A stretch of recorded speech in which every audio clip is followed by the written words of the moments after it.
vídeos de Creepy subo Weekend y edito mientras te vas de viaje. Con San Pedro. Buenas noches, mis panas. En la entrega nueva de hoy, les dejaré sus Creepy Weekend y edito. Me han llegado sugerencias por correo, así que ya se la saben, cualquier cosa, envíen su historia o Creepy Weekend y edito. Muchas gracias por sus lindos comentarios y a los nuevos suscriptores, son bienvenidos a la comunidad de las quesadillas. Descansen, mis panas, sueñen conmigo en la esquina de su cuarto. Empezamos.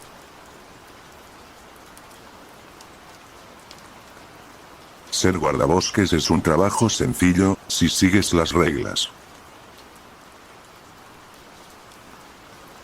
Hola, y bienvenido a tu primer día de trabajo como guardabosques.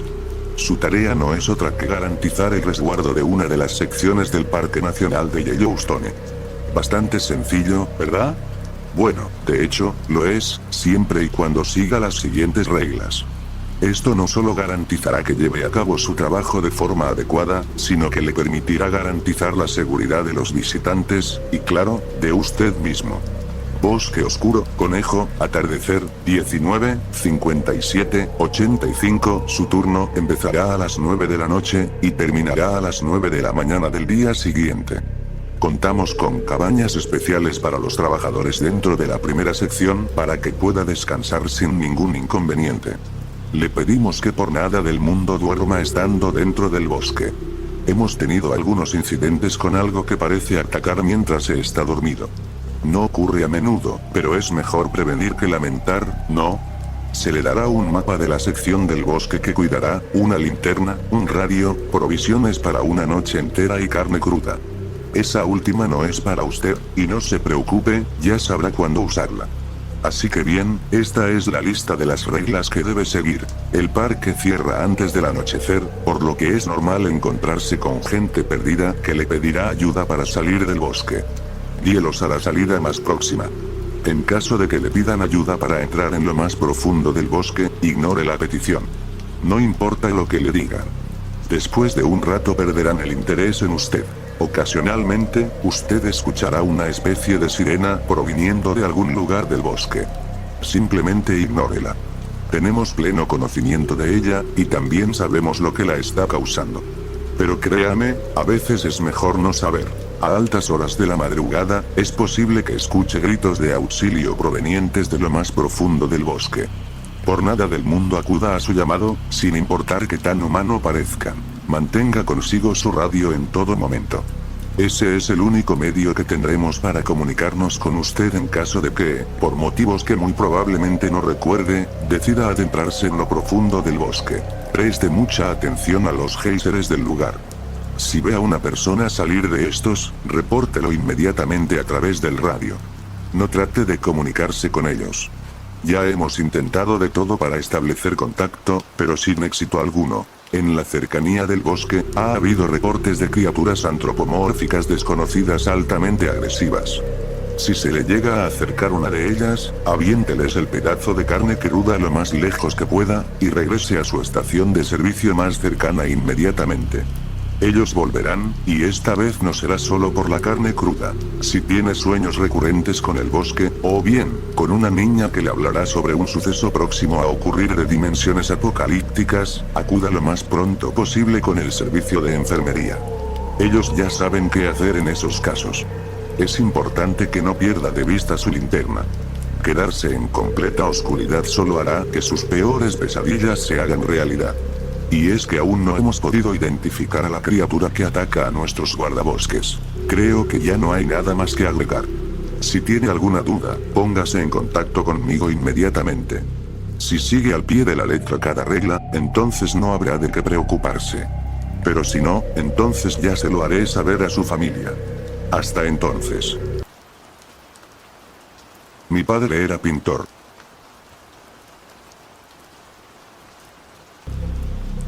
Desde el momento en que fue capaz de levantar un pincel, mi padre era un artista. Rojos y azules manchaban las puntas de sus dedos, amarillos marcaban su mejilla y su camisa estaba deslustrada por tonos de verde pastel. No era ningún secreto que el hombre tenía un talento sin precedentes desde Moneto da Vinci. Albergaba cierta agonía en su interior que solo podía liberar arrastrando pintura en un lienzo. Era atormentado. Era un desquiciado. Era hermoso. Mi padre era un collage de sentimientos y colores que mi madre nunca pudo domesticar, pero que perseguía de todas formas. A él le gustaban los lienzos. A ella le gustaban los proyectos. Desde el momento en que mi madre posó sus ojos en ese hombre loco y retorcido, supo que quería convertirlo en algo más hermoso de lo que cualquiera de sus pinturas podrían llegar a ser. Pero es difícil perseguir el viento. No puedes capturar algo que siempre está justo fuera de tu alcance. No puedes detener a un hombre que solo es frenado por sus propios demonios internos. Mi padre era un pintor. Los pintores nunca son normales. Constantemente, pasaba batallando entre la realidad y algo que está más allá de lo que nosotros podemos ver en este plano. Sus ojos marrones veían algo que mi madre nunca iba a conocer y que yo nunca podría tocar. Quizá las pinturas que creaba eran reflejos de lo que veía cuando su mente se nublaba. Nunca lo sabré. No soy mi padre. Fue solo hasta que yo nací que comenzó a estabilizarse una vez más. Era capaz de ser normal cuando era necesario. Las marcas de pintura desaparecieron de la tela de su vestimenta y fueron reemplazadas por camisas de cuello y cinturones que abrochaban pantalones seleccionados por mi madre. El fuego en sus ojos se había ido y fue reemplazado por un nuevo deseo, el anhelo de ser un buen padre. El anhelo de amar. El anhelo de pintar mis emociones y esculpir a una niñita de la que pudiera estar orgulloso algún día. Me han dicho que fui el proyecto en el que más se había esforzado. Con base en las fotografías de la repisa, nunca habrías adivinado que el hombre con una sonrisa cegadora era algo más que un padre regular. Se escondió detrás de anteojos finos y ya no veía al mundo con ojos mágicos. Pero el fuego en su interior no se disipó. Lo vi cuando me sostuvo por encima de su cabeza, impulsándome por la cama y haciendo que una risa erupcionara de mis labios. Me sentía como si pudiera estirarme y envolver mis dedos alrededor de la esquina de una estrella, bajándola hacia la tierra para regalársela a él por todo lo que me había dado. Habría brillado tan intensamente como los ámbares en sus ojos. La llama en su corazón nunca fue extinguida, simplemente estaba esperando. Pero eso era durante el día. Luego de que el sol se deslizara detrás de los precipicios y de que la luna resplandeciera como un foco que Dios había encendido en el cielo, mi padre comenzaba a pintar de nuevo. Después de todo, nunca abandonó el hábito. Un artista no puede contener tanta pasión en su interior sin simplemente explotar. Tenía que liberar el fuego de alguna forma. Así que había vuelto a crear sus obras. Pintaba con palabras. Pintaba con puño. Pintaba con los lienzos de los que era dueño. Yo presionaba mi cabeza bajo mi almohada y me cubría mis oídos con las manos. Me decía a mí misma que todo terminaría pronto. Que un artista solo necesita ser sí mismo. Mi madre nunca me hablaba acerca de esas noches. Cuando le preguntaba por qué mi padre le manchaba la piel con tanta pintura roja, siempre había un miedo oculto detrás de sus iris. ¿Por qué el púrpura era tan vívido, y por qué trataba de ocultar las pinceladas con maquillaje barato que no podía aplicarse tan nítidamente como él podría? Me decía que mi padre estaba demasiado roto como para ser reparado. Alegó que no puedes recuperar la alegría de algo que solo escucha a las voces oscuras de su mente. Mis preguntas se quedaron sin respuestas. De todas formas, mi madre siempre dejaba de hablar cuando él entraba a la cocina. A veces, mi padre me volvía a ayudar a tocar las estrellas y surcar el cielo nocturno como una astronauta, pero siempre se olvidaba de amortiguar mi descenso. Solía pensar que mi padre era mágico por ser capaz de pintar mis brazos sin siquiera tocar mi piel. Era un truco especial que solo hacía para mí. Ocasionalmente, yo también era una pintura de dedos. Pero las pinceladas en mi piel llegaban muy por debajo de mi cintura. No importaba que tanto refregara mis muslos, no parecía que las manchas pudieran ser removidas. Había un precio que pagar por la belleza, pero estaba satisfecha con poder contribuir a la genialidad de mi padre. Un martes desperté para descubrir mi padre quería que lo ayudara. Tenía un nuevo lienzo y nuevas pinturas que mi madre misma había conseguido para mí. Mi padre sostenía pinceles remojados y listos para que los tomara en mis pequeñas manos y coloreara al mundo con ellos. No tomó mucho para convencerme de que me levantara de la cama. Él era mi héroe. Yo solo quería complacerlo como él había soñado que un día lo haría. En realidad, dejé de necesitar los pinceles después de un tiempo. Era más fácil hacer espirales como la noche estrellada usando mis dedos. Además, ya me había manchado las manos lo suficiente. Siendo una niñita, no era tan coordinada como habría querido. No compartía la misma elegancia que mi padre tenía. Sus manos podían moldear la tierra si él quisiera. Así que imité los movimientos que lo había visto hacer en sus lienzos.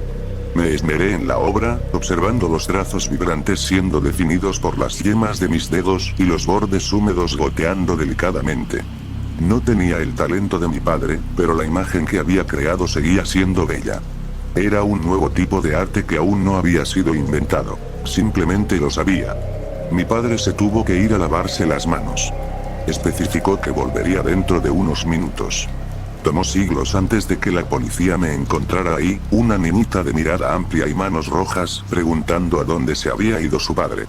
Mi cabello estaba arreglado en trenzas sucias, y mi nariz tenía una pizca de escarlata en la punta.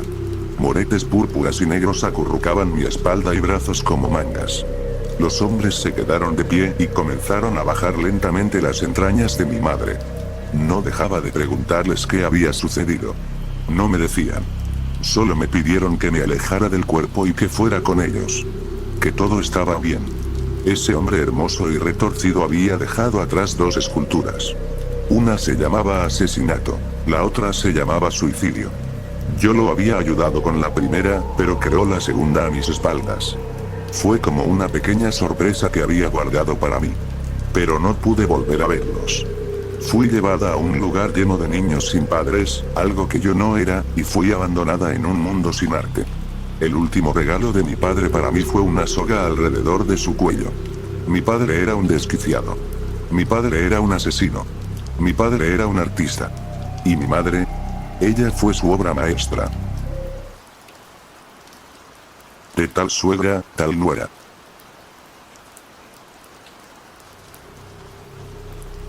Ahí está mi hijo apuesto. Madeline se apresura a abrazar a mi esposo, dejándome parada incómodamente en el marco de la puerta, sosteniendo un bizcocho. Dios mío. Lo siento, Candice, dice Madeline arrastrando las palabras. Sabes, cariño, en serio deberías comer más. Es como si ni siquiera estuvieras aquí. Su intención es clara, pero me he acostumbrado desde hace mucho. No es ningún secreto que la mamá de Harvey me odia. Desde el día en el que nos conocimos, Madeline ha expresado con franqueza sus sentimientos hacia mí tanto como es posible por medio de golpes pasivo-agresivos. Habiéndome reprendido adecuadamente, la atención de Madeline se dirige a la figura harapienta detrás de nosotros. Ah, este es Ike, del albergue local, intervengo. Compartir tus bendiciones con los menos afortunados es muy gratificante, Madeline. ¿Y qué mejor día para compartir que en Acción de Gracias? La boca de Madeline se enrolla en una sonrisa forzada. Evidentemente, no está contenta con que un vagabundo interrumpa su cena familiar sofisticada. Pero su fachada de hospitalidad sureña prevalece, y le da la bienvenida a Ike a regañadientes. ¿Te acordaste de no usar nueces, verdad? Le pregunta a Harvey a Madeline por lo bajo mientras caminamos en fila hacia el comedor. Candice no trajo su epinefrina y. Por supuesto, cariño, Madeline hace énfasis con una risa, despreocupada. Nunca arriesgaría la vida de mi nuera. Al ser confrontado por el surtido de ensaladas, cacerolas y pavo desplegados frente a él, los ojos de Ike se amplían. Incapaz de contenerse, se sienta de inmediato y comienza a apilar comida en su plato, llenándose la boca como si fuera a desaparecer en cualquier momento. Por favor, no le hagas caso, me disculpo. El pobre hombre no ha comido desde el jueves pasado. Una vez más, Madeline enmascara su desdén obvio con una sonrisa poco entusiasta. En el transcurso de los siguientes minutos, la oración de agradecimiento de Madeline estuvo marcada por los sonidos guturales de Ike, hasta que... Esperen. Exclamó antes de que alguien más levante su cubertería. Algo le pasa a Ike. En el tiempo que nos tomó dar las gracias, un sudor grueso se había formado sobre Ike y empapó su vestimenta andrajosa. Observamos cómo Ike empieza a convulsionar violentamente, luchando por respirar a través de labios hinchados. Harvey se apresura a actuar y llama a una ambulancia de inmediato. Mientras tanto, noto que Madeline está temblando de ira. Desde el otro lado de la mesa, me clava una mirada penetrante e inquebrantable. Es la mirada de alguien que sabe que ha sido ridiculizada. Cuando dije que disfrutaba compartir con los indigentes, no estaba mintiendo. De hecho, comparto mucho con mi nuevo amigo Ike, incluyendo mi alergia a las nueces. Nunca dejó de sonreír. Mosca era una chica rara, incluso para los estándares de chicos raros. La conocí en sexto grado cuando nuestros apellidos ordenados alfabéticamente nos dejaron en asientos adyacentes, y se giró para verme con una sonrisa animada de dientes separados. «Hola», me dijo. «Hola», contesté por lo bajo. Yo era tímida y me sentía intimidada por el primer día de escuela, pero ella no lucía nerviosa en lo más mínimo. «Me llamo Eden, pero nadie me dice así. Me dicen Mosca, así que tú también puedes hacerlo». Gracias. «Me llamo Estepanie. Deberíamos ser amigas». «Está bien, pero Mosca y yo nunca nos hicimos amigas». Me hablaba durante clase, caminaba detrás de mí por los pasillos, e incluso llegaba a seguirme a casa algunos días, pero nunca sentí un clic con ella. Hasta donde podía ver, nadie más lo sintió tampoco, pero eso no impidió que sonriera. Siempre estaba sonriendo, siempre animada, siempre de buen humor. Incluso cuando estaba sentada a solas en la hora del almuerzo o cuando era elegida de último en la clase de educación física, siempre sonreía y siempre se veía genuina. El resto de nosotros pensaba que era raro. Una tarde se las ingenió para conseguir una sola invitación a mi casa, después de la escuela, cuando mi mamá la vio parada al pie de nuestra acera mientras yo me dirigía hacia la puerta. «¿Por qué no invitas a tu amiguita?», me sugirió mientras entraba. «Solo es Mosca. Es rara, no es mi amiga. Me da la impresión de que quiere serlo. ¿Le has dado la oportunidad?». Miré a la chica por la ventana, que estaba sonriendo y pasando el rato en la acera como si supiera que, si era lo suficientemente paciente, le pediría que entrara. «Más o menos», murmuré. «Anda, Estepanie. Puede que te agrade mucho». Me quejé, pero desistí y abrí la puerta para gritarle a Mosca. «Mi mamá dice que puedes entrar para cenar». El rostro pecoso de Mosca se iluminó y no perdió tiempo en correr hacia adentro. En la mesa, mis padres charlaron con ella cortésmente y le preguntaron en varias ocasiones si debían llamar a sus padres. «No, está bien, en serio. No les molesta. Mi mamá trabaja por las noches y mi papá pasa enfermo bastante, así que no les molesta así como en la casa de una amiga». La cena no estuvo mal. Mosca no fue problemática. Se mantenía callada a menos que alguien más le hablara, y se ofreció a ayudar con los platos. Pero luego simplemente no se iba. Incluso se sentó en nuestro sofá para ver televisión con nosotros. Mi mamá trató de darle a entender sutilmente que se estaba haciendo tarde y que se tenía que ir, pero Mosca permaneció sonriente y despreocupada. Solo logramos que se fuera cuando mi papá le dijo que la llevaría a casa para que no tuviera que caminar en la oscuridad. «Oh, no se preocupen. Estoy bien caminando», dijo mientras arrojaba su mochila robusta por encima de su hombro. «Gracias por la cena. Estuvo súper buena».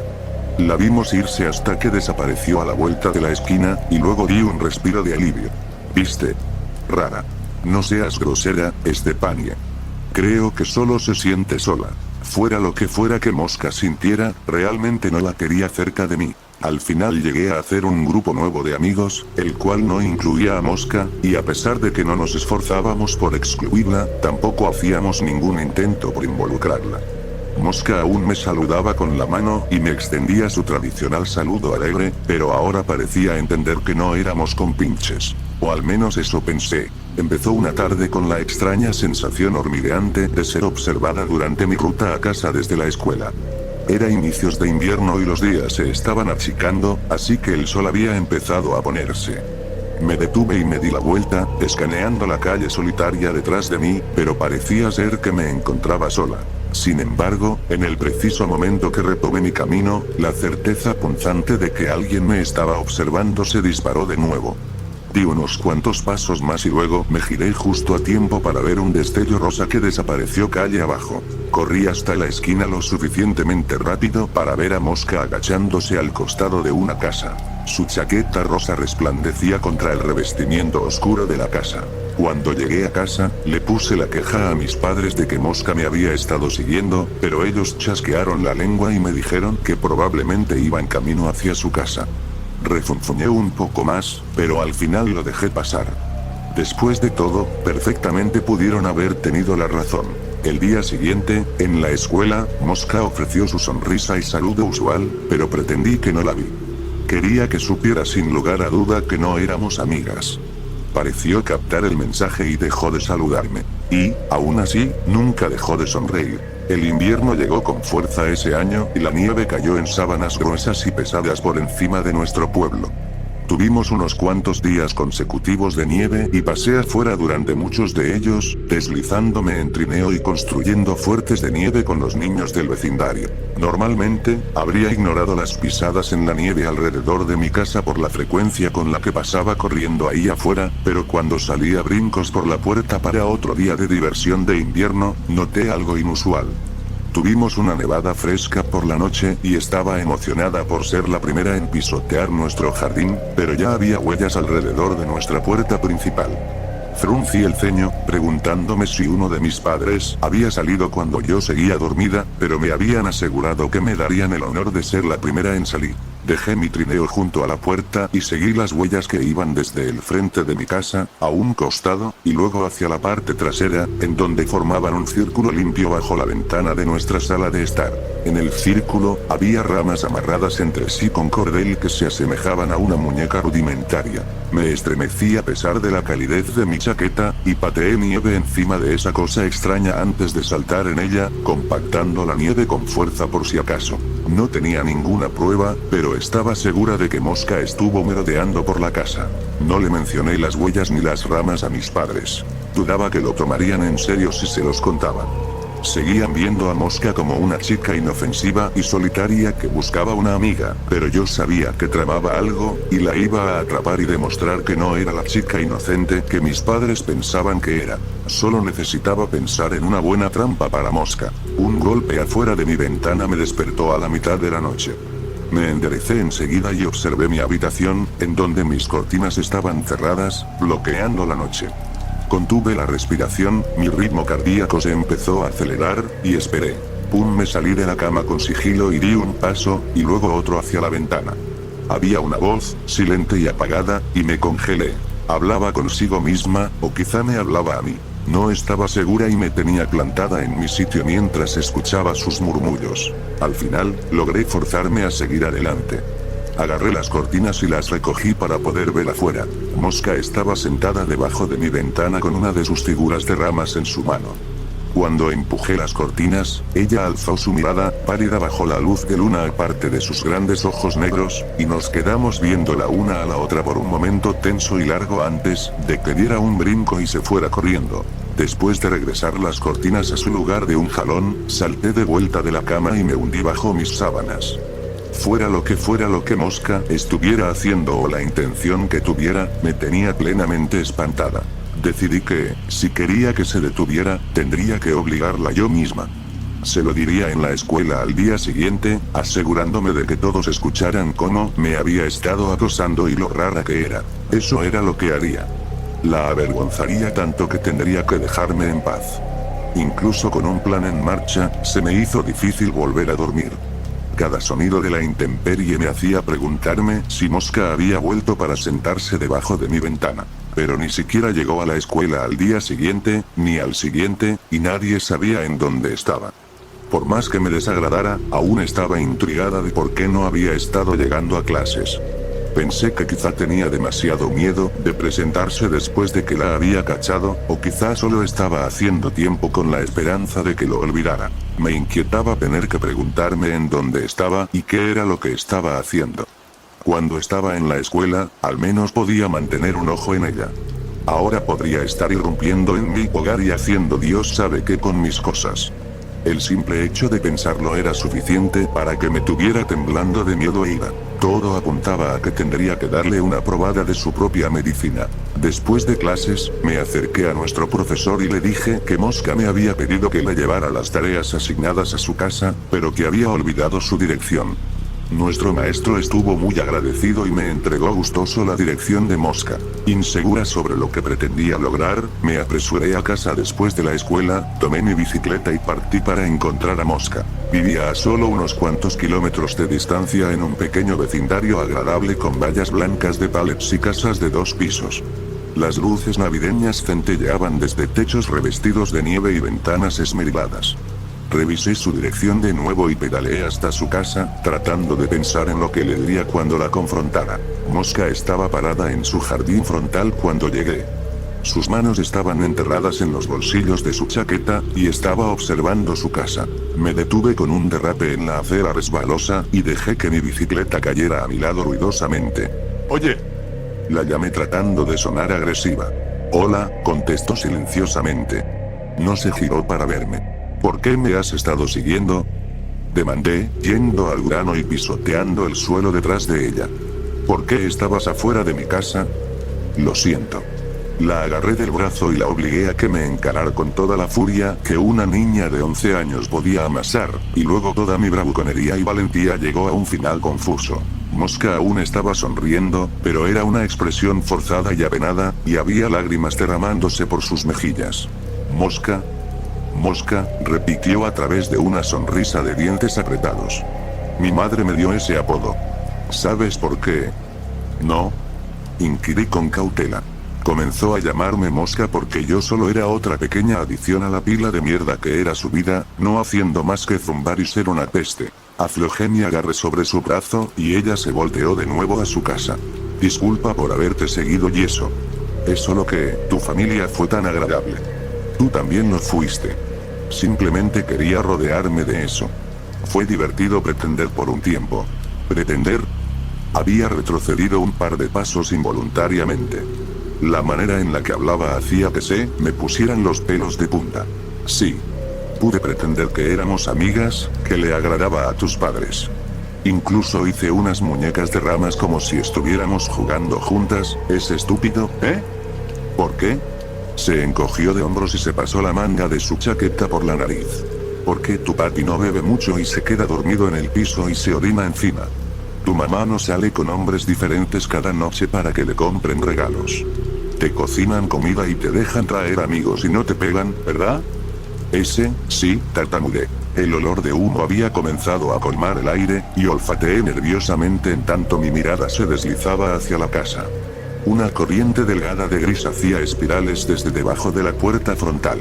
No le caigo bien a mis padres. Sé que a ti tampoco te caigo bien, ni a tus amigos. No le caigo bien a nadie. Pero aún así me dejaste cenar contigo aquella vez, y fue tan agradable. Ahora el humo se estaba ondulando por debajo de la puerta y se presionaba contra las ventanas. Mosca, tu casa. Ella asintió. Lo sé. Tenemos que llamar al 911. Y a tus padres. Me estaba desesperando. Podía escuchar el crepitar de las llamas, que se hacían más fuertes y más hambrientas dentro de su hogar. Mosca solo se quedó ahí parada, con una mirada brillante y húmeda, observando al fuego crecer. Mis padres están adentro. Y en todo momento, a pesar de lo aquejada que era su expresión, nunca dejó de sonreír.